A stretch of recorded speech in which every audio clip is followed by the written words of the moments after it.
시청자 여러분 안녕하십니까? 한 주간의 주요 뉴스를 정리해드리는 주간 브리핑입니다.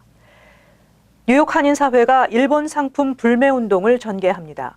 북미 지역 일본 상품 불매운동 본부를 출범시키고 SNS를 통해 일본의 부당함을 알리고 한인 마트를 중심으로 불매운동 캠페인도 시작합니다. 보도에 임동규 기자입니다. 나아가자 미래를 향하여.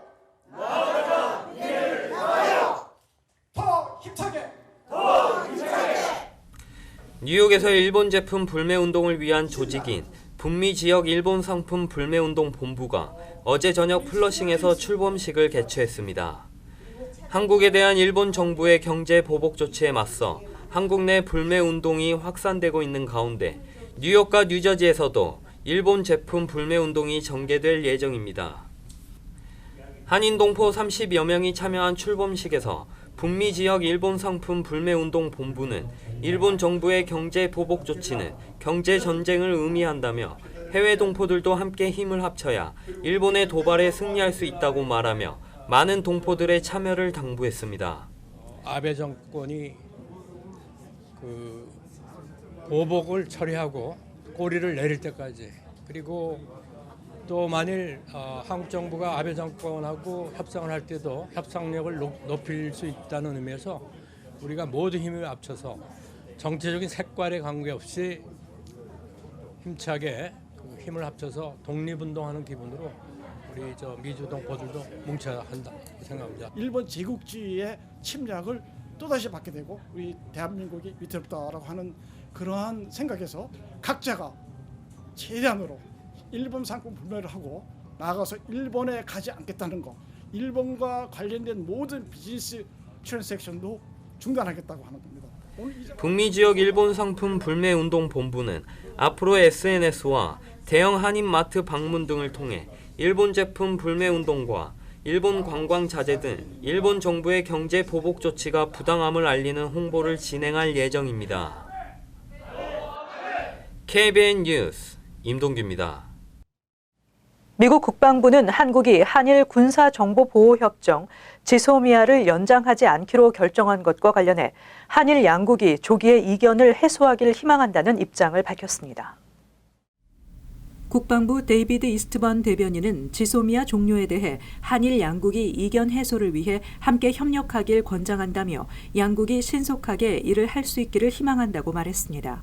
이스트번 대변인은 미국과 일본, 한국이 연대와 우위로 함께 협력할 때 우리 모두는 더 강하고 동북아는 더 안전하다며 정보 공유는 공동의 안보 정책과 전략을 발전시키는 데 있어 핵심이라고 강조했습니다.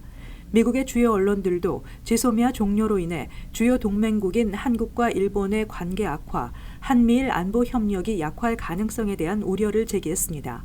워싱턴 포스트는 무역과 역사적 고충을 둘러싼 미국 동맹국들의 분쟁에서 판돈이 극적으로 높아졌다며 이 결정은 북한을 둘러싼 동맹국들 사이에 정보 공유를 중시하는 미국 내에서 우려에 부딪힐 것이 분명하다고 보도했습니다.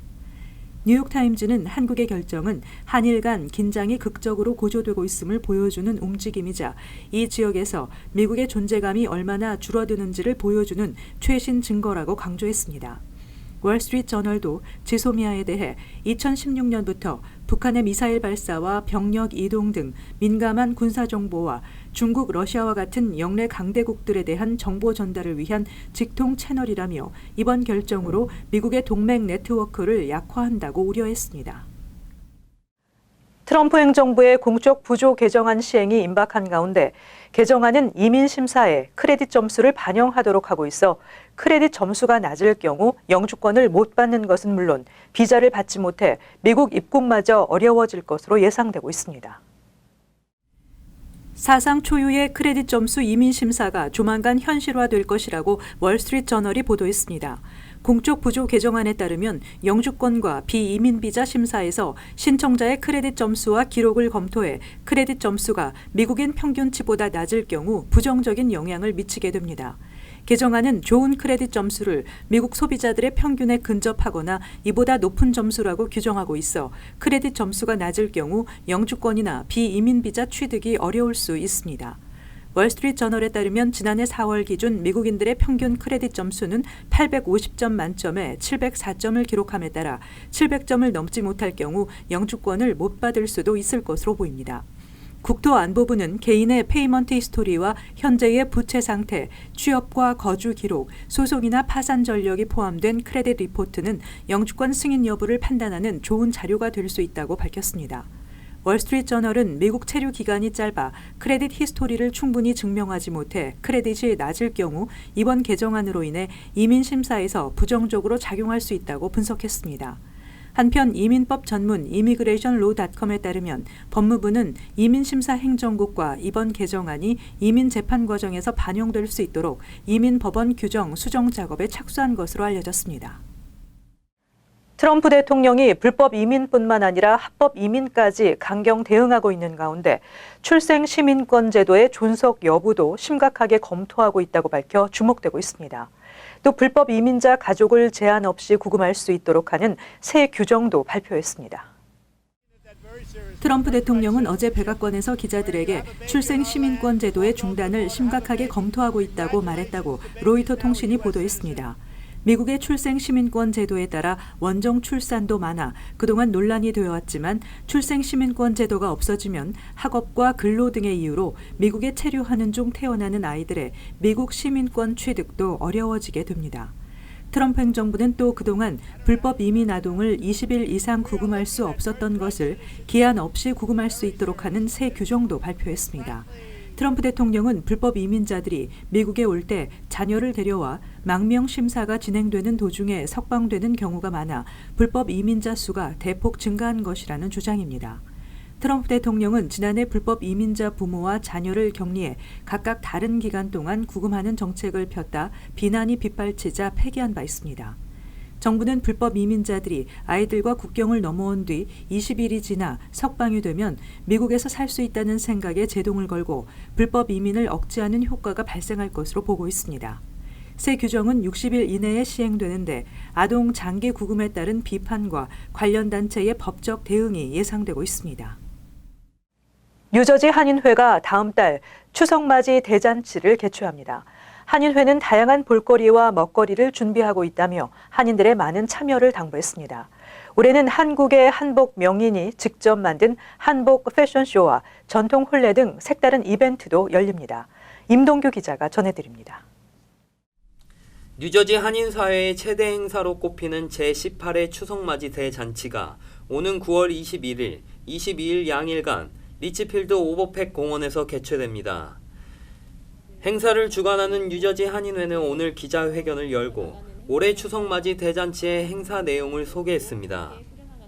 뉴저지 한인회는 올해 추석 대잔치는 다문화 전통 공연 프로그램을 만들어 여러 나라 단체들의 참여와 함께 한국 전통 무용, 닭종이 공예, 연날리기, 강강술래 등 한인 모든 세대가 즐길 수 있는 행사를 개최하겠다고 말했습니다.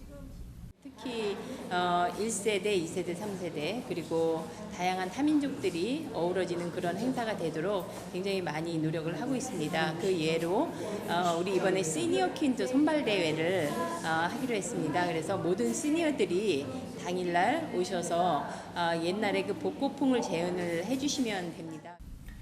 또 한국에서 이준자 한복 명인을 초청해 궁중 한복쇼와 전통 혼례식을 선보이고 직접 한복을 입어보고 사진 촬영까지 하는 행사를 통해 한국의 멋을 체험해 볼 수 있습니다. 전통 혼례식에는 실제 혼인 예정 커플이 참여할 예정입니다.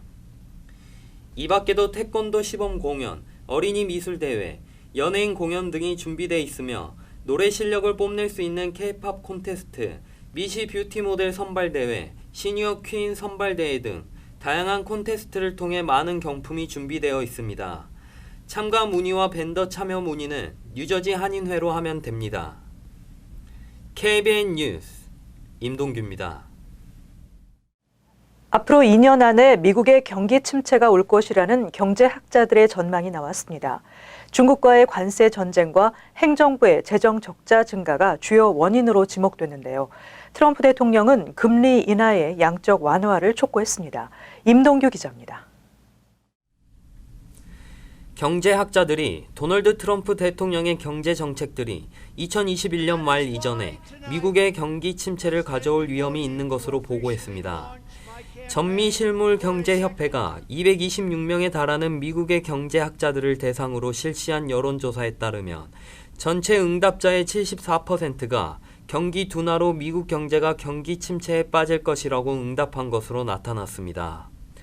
올해 안으로 경기 침체가 올 것이라는 응답자는 2%, 내년 안으로 예측하는 응답자는 38%, 2년 안으로 경기 침체가 시작될 것이라는 응답자가 34%였습니다.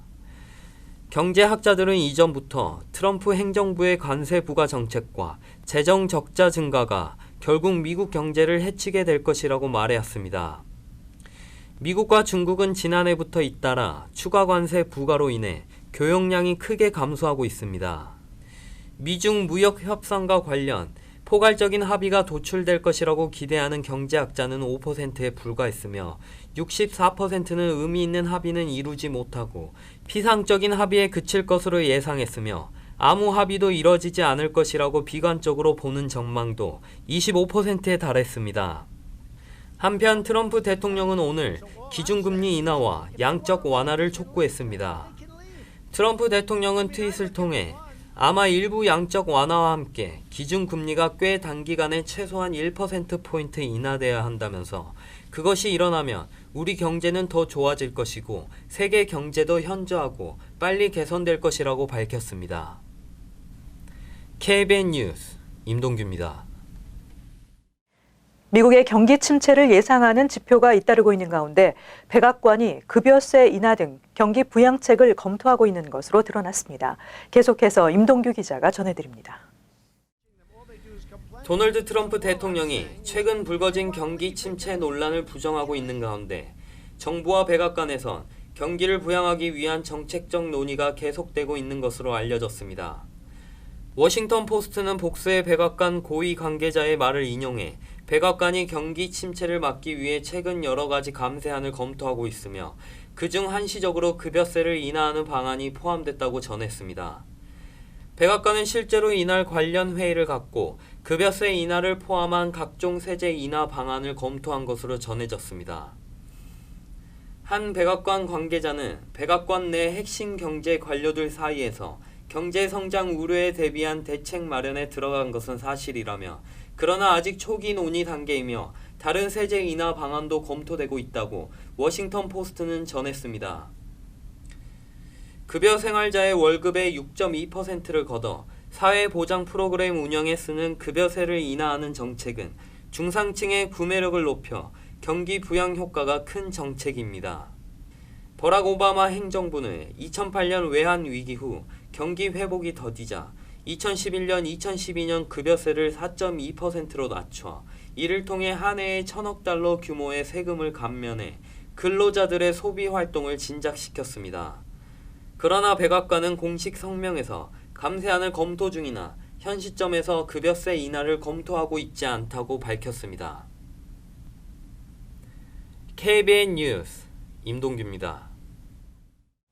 미국 정부가 미국인의 북한 여행 금지 조치를 다시 1년 더 연장했습니다. 국무부는 북한을 여행하는 미 국민들에게 심각한 위험이 계속 존재한다는 결정을 내린 것으로 알려졌습니다. 연방 국무부가 미국인의 북한 여행 금지 조치가 내년 8월 31일까지 유지된다고 밝혔다고 AP통신이 전했습니다. 미국 정부는 북한에 17개월 동안 억류됐다 혼수 상태로 귀환한 뒤 숨진 대학생 오토 원비어 사건을 계기로 지난 2017년 9월 1일부로 북한 여행 금지 조치를 내렸으며 지난해 이 조치를 1년 연장했습니다.